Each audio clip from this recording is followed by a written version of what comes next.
Todo se torna en tempestad. Dime dónde estás. Que por ti yo iré. Donde tú estés te encontraré. Que con tu amor me basta. Contigo tengo todo. Sin ti yo no tengo nada. Que por ti yo iré. Donde tú estés te encontraré. Que con tu amor me basta. Contigo tengo todo. Sin ti yo no tengo nada. All right, everyone, I'm back for another week. Let's call it the latest New York Mets Dove Report, minor leagues weekly report. I'm going to get into some of the guys, who's hot, who's struggling a little bit, who's coming out of absolutely nowhere, because the Mets have themselves another undrafted guy signed about, 2 seconds ago, and he's already throwing scoreless outings back-to-back in AAA. I'm going to talk about him as well. Let's get things started. Let's talk way down in low A, as a lot of the regular seasons all are ending now. But there's going to be some minor league playoff baseball as well.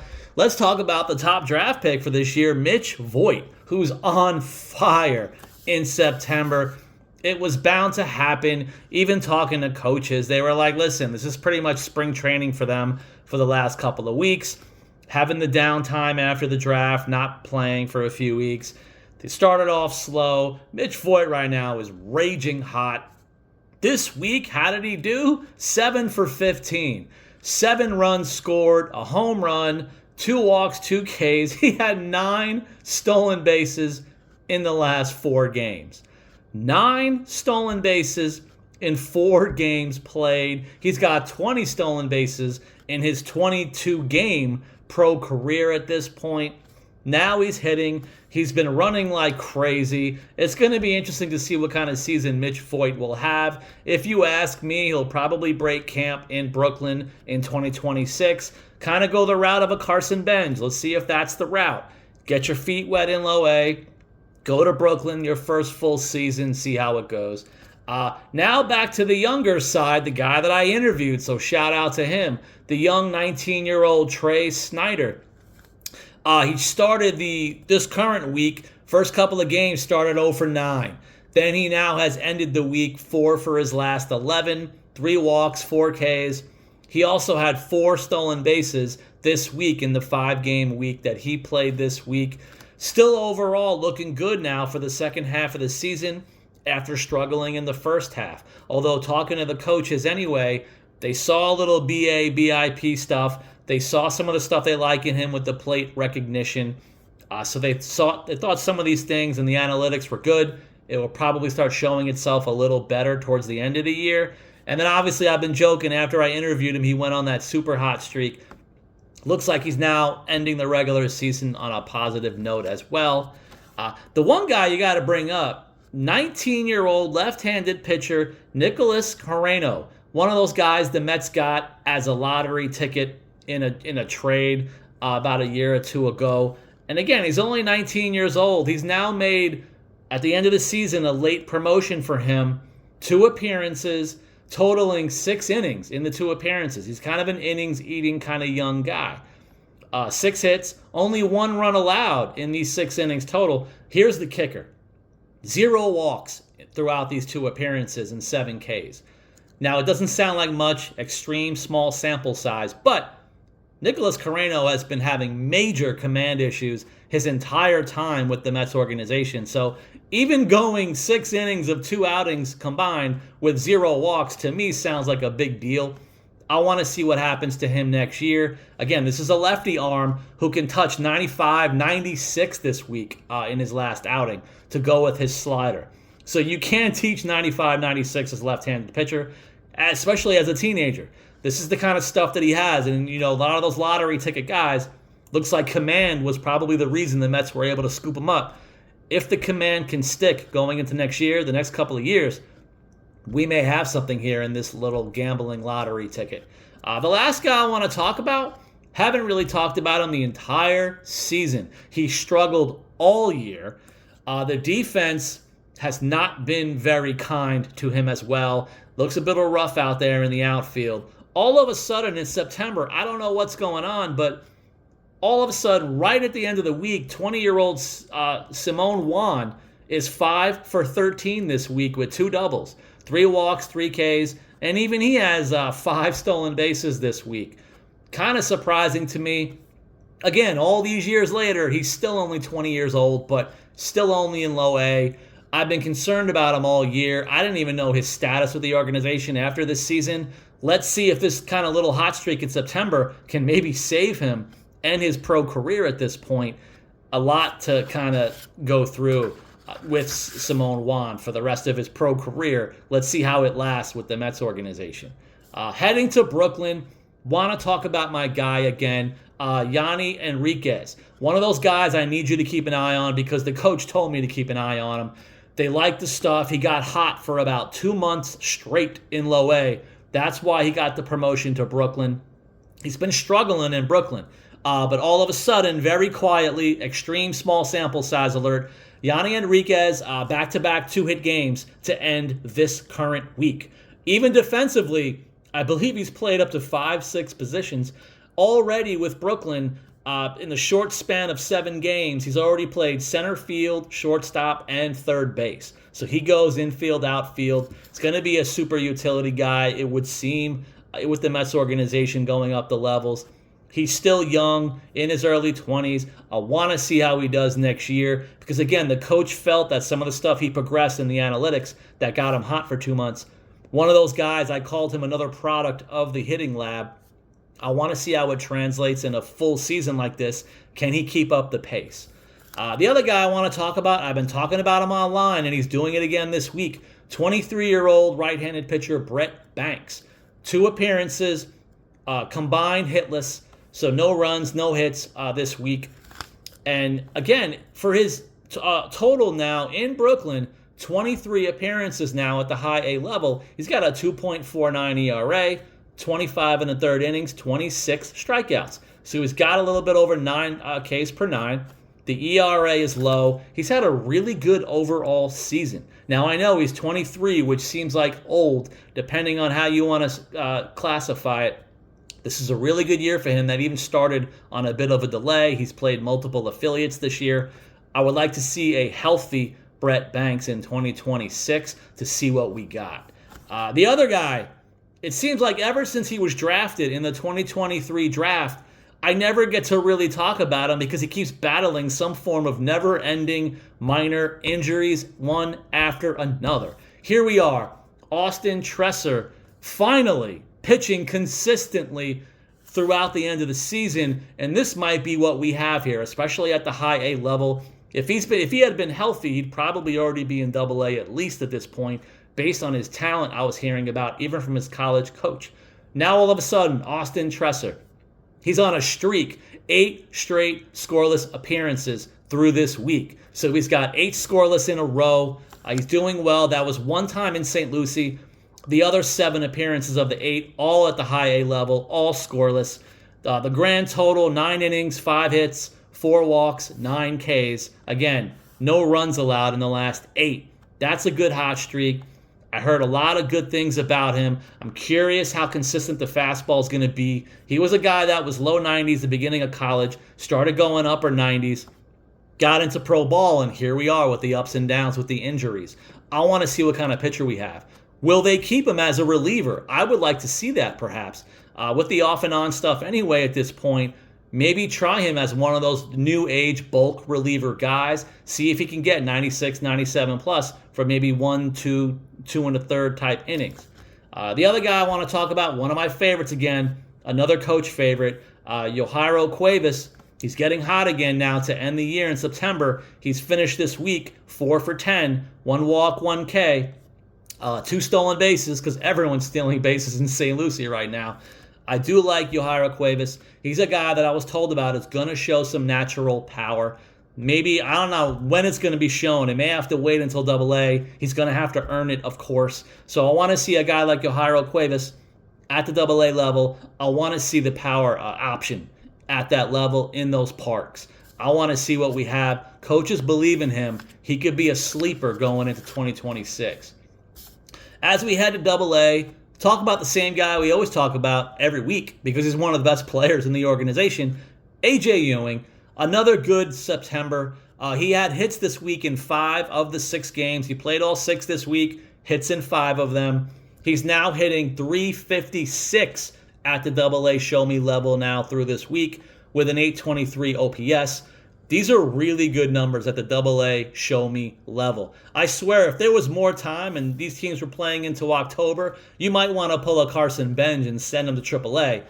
As it stands, we're at the end of the year. Not only do I see him staying here, hopefully participating in the playoffs, I would assume A.J. Ewing is going to repeat the AA level out of camp next year and then go from there. But he's turned himself into a legit top 10 Mets prospect at this point. I would think, assume, feel he stays in that top 10 ranking securely going into next year. But again, he better stay with the organization. I was one of those guys reporting during the deadline. Some organizations, including the Marlins, had interest in A.J. Ewing. So now I'm probably going to worry all winter if someone, including the Marlins, are going to try to steal him. And if so, I'll be sad, but you'll know where you heard it first. The other guy I want to talk about, my guy, Saul Garcia. I believe he went scoreless again to end the week. He's had a sub 1.5 ERA at the high A level. In August, it was 1.29. 1.29 ERA in August. But the biggest thing was he only had 3 walks in August, which is insane for Saul Garcia in 14 innings, to go with 16 strikeouts. Nobody hits him at all in A-ball. He doesn't belong in A-ball other than the pitch command. Saul Garcia, I've been saying it multiple times for the last year or two. He's like a Jeurys Familia. You just got to figure out the command. The other guy who does have plenty of command, Ryan Lambert, had another scoreless outing to end the week on Sunday. He now has 8 straight scoreless appearances himself now, but that's at the AA level. And he has a 1.82 ERA at the AA level. I don't even know why he's still in AA. He should already be in AAA with Dylan Ross in the pen. But you know what? This is his first full season for Ryan Lambert, so maybe they want to take it easy as well. I would like to see him at least break camp in 2026 in Syracuse and hopefully be one of the next men up, along with Dylan Ross. I need to see 2 of them in the pen next year. That's my projection. If they're both with the organization next year, they're going to log time in the majors. One of the steady guys all year long, quiet, steady, not spectacular. A lot of people, I feel like, have been waiting for him to almost fail because of the lack of power numbers. Here we are all the way into September now at the AA level. Nick Morabito, the speedster. He's got 4 multi-hit games this week. 4 2-hit games for the week. He's hitting .273 this season at the AA level. He has about 45 stolen bases, which always makes sense for him. Again, everyone's concerned, no home runs, but maybe this is what we have, though. Maybe we have ourselves an outfielder, a utility bench player at the major leagues. A guy with a lot of speed. He plays center, left, and right. He can handle everything. This could be an interesting guy going into next year if you have a guy like this. Is he some smaller version of a Harrison Bader, a Tyrone Taylor? Maybe not the Tyrone Taylor defense-wise in center, but a guy like this has so much talent, bat on ball. Can he make enough contact with the lack of power? As far as the 2 arms in AA, let's talk about 2 of the best in the organization. Because again, there's more coming. You have McClain, Tong, Sproat. Guess what? 2026, here's the next guys that are going to be coming up, or they're going to be wanting to get up and deserve it. You got Jonathan Santucci. He's the lefty that goes 95 to 97. This week, 6 innings, 6 hits, 1 earned run, 0 walks for Santucci. That is always huge for a guy like this who has all year he's been doing better in pro ball than in college with his command anyway. So he's already shown improvements as a professional. Now he's ending the year strong. I really like the idea of Jonathan Santucci. I've said it way too much, but I see him as a David Peterson 2.0. So if that's a long-term option, I could see what he's going to be doing in a rotation. The other guy is the innings eater, the guy that can keep, don't sleep on him, Jack Wenninger. He had an off and on outing this week because of command issues or a lot of walks. 4 innings, 2 earned runs, 4 walks, which is high for him, and 7 strikeouts in 4 innings. That makes sense because he still leads the AA Eastern League in strikeouts by over 20 Ks. He's the leader way far and beyond. He's now made, I believe, 25 starts, by the way. Again, he eats innings. 25 starts as a minor leaguer, 3.03 ERA, which is very solid. Here's what really matters. 127 and two-thirds innings, 145 strikeouts. That's why he leads the league. I see him as a major league pitcher as soon as next year as well. Can't really comp guys. I never know how to do it, but this could be one of the next man up type guys. Maybe another version of a Christian Scott, another version of a Tyler McGill. This could be a guy that you want to see eat innings at the major league level to see what you got. At the AAA level, might as well still talk about Carson Benj. He had a minor injury in the last week or two. Here he is struggling in September. He's only 3 for 20 in September, but he's got 2 walks and 4 Ks. So only 4 strikeouts and 20 at-bats, not really getting fooled. A couple of walks. Again, he's just getting his feet wet in AAA. He's going to assume repeat AAA next year. I know fans are excited, like maybe he'll win the spot in camp out of spring next year and be the center fielder. I don't know if that's going to happen. That would be pretty amazing if they go the Pete Alonso route at this point and they just keep him right from camp and let him start right from there. As far as our guy, Ryan Clifford, the power bat, he's okay. Everything's about the old school batting average. He's hitting 263 in September. For the 6 games this week, he's got 7 RBIs in 6 games, 3 walks, 8 strikeouts. He's a guy that's going to strike out. Has a home run and a double. I want to continue to see how much more power he can show, obviously. Definitely a guy who would have to repeat AAA next year. Not the kind of guy I could see winning a spot out of camp. He would have to probably hit about 7 home runs in camp to have a shot of something like that. Let's talk about a couple of pitchers. The first pitcher, I've been trying to talk about him online now for a few weeks. And only a few weeks because he's only been in the organization a few weeks. Colton Cosper? Please let me spell this name correctly.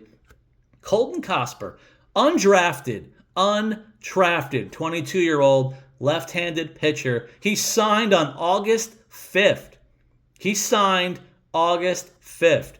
This week, 2 scoreless appearances in AAA, and he's been here a month. He's a junk ball thrower. He's a kitchen sink guy. Looks like he throws a sinker, curve, changeup. Guess what? Nothing even sniffs 90 miles an hour. He is a junk ball thrower. Everything's in the 70s and 80s, high 80s of his considered fastball, and yet he's getting guys out. This is going to be pretty fascinating because, again, he is a lefty, so they can get away with it as lefties. So whatever he's got going on, the magic he has now to jump all the way to AAA at the end of the season when he got signed a month ago as a minor league free agent, I want to see what he got going into next year. Already at AAA. I think maybe they just pushed him up just to eat an inning, and then when he got scoreless, they kept him. And now he went another scoreless inning. So you might as well keep him there. You might as well break camp with him there in AAA next year as well. We shall see. Sometimes guys like this, based on the program, based on roster spots, I could see him dropping all the way to AA perhaps next year based on positioning and who else is going to be with the organization. But this is kind of a really good, amazing possible story here. And then the last guy, let's go from the 80-something mile an hour guy to the 97 to 100-plus guy, Dylan Ross. I mean, he's got 6 straight hitless appearances. We got Lambert's hot with the 8 in a row. Ross ain't even allowing a hit in the last 6 appearances. It's always going to be about the walk rate. He's got walks during these 6 appearances to go along with his Ks. But the splitter is doing the splitter thing. He's still throwing a lot of 97, 98. I'm not really seeing a lot of 101, 102 anymore. It looks like they're trying to make some adjustments with him at the end of the year, but he's still relying on that splitter. I want to see what they have. I've been kind of fighting for him to get called up this year. Doesn't really look like it's going to happen as we keep continuing to the end, but you really never know. We'll see what happens. And if you guys continue to support me, let's see what happens in the next couple of weeks. I'm going to keep providing as much info as possible and more interviews to come. Please support the channel. I'll see you guys next time.